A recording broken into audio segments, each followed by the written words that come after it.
በስመ አብ ወወልድ ወመንፈስ ቅዱስ አሐዱ አምላክ አሜን። የካቲት 18 በዚች ቀን ታማኝ የከበረ አባት የአንጾኪያ ሊቀ ጳጳሳት አባ መላልዮስ አረፈ። ይህም ቅዱስ አዋቂና አስተዋይ ነበረ።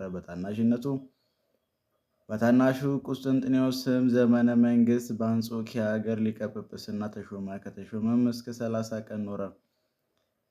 ከዚያም በኋላ አርዮሳውያንን አወገዛቸው። በአንጾኪያም ካለች ቤተ ክርስቲያንን ሁሉንም አሳደዳቸው። ንጉሱንም ሰማ ጊዜ ከመንበረ ሲመቱ ሊቀ ጳጳሳቱን አሳደደ። እርሱ ንጉሥ አርዮሳዊ ነውና።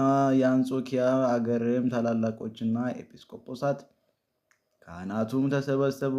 ስለ ሊቀ ጳጳሳቱ ይመልስላቸው ዘንድ የልመና ደብዳቤ ጽፈው ላኩ። ንጉሥም ልመናቸው ተቀብሎ መለሰላቸው። ይህም አባት በተመለሰ ጊዜ አርዮሳውያንን ወደ ማውገዝ ተመለሰ። በቃላቸው የሚያምኑትንም ስህተታቸውንና ስድባቸውን ግልጽ እያደረገ ወልድ ከአብ ባሕሪ እንደተወለደ በመለኮቱም ትክክል እንደሆነ ለሁሉ የሚሰብክ የሚያስተምር ሆነ። ዳግመኛም አርዮሳውያን ተነሱ፣ የንጉሱን ልብ ወደ እሳቸው እስከመለሱ ድረስ ይህን አባት እየወነጀሉ ወደ ንጉሥ ጻፉ።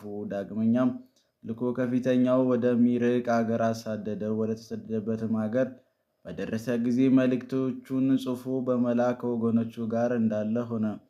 ከእርሳቸውም ስውር የሆነውን የመጽሐፍት ቃል ይተረጉምላቸው ነበረ። በአንጾኪያ ላሉ መንጋዎቹ ይደርሳቸዋል። አዋቂዎችም የሆኑ ኤጲስቆጶሳትና ቀሳውስት ልዩ በሆነች ሦስትነት 318 አባቶችን ያስተማሯትን የቀናች ሃይማኖት እንዲያስተምሩ ያዛቸዋል። እንዲህም እያደረገ እስከ አረፈበት ቀን ድረስ በተሰደደበት ብዙ ዘመናት ኖረ። ዮሐንስ አፈወርቅም አመስግኖታል። የምስጋና ድርሰቶችም ደረሰለት። ስለ ቀናች ሃይማኖትም ብዙ መከራ ስለደረሰበትና ክብሩና ግርማው ከከበሩ ሐዋርያት ክብር እንደማይጎድል ተናገረ። ለዚህም ምስጋና ይሁን፣ ለእግዚአብሔር ምስጋና ይሁን። እኛንም በጸሎት ሲማረን በረከቱ ከኛ ጋር ትኑር ለዘላለሙ አሜን። ሰላም ለመላልዮስ ዘእሙነ ነገሩ አርዮሳውያን ህዝበ እህለ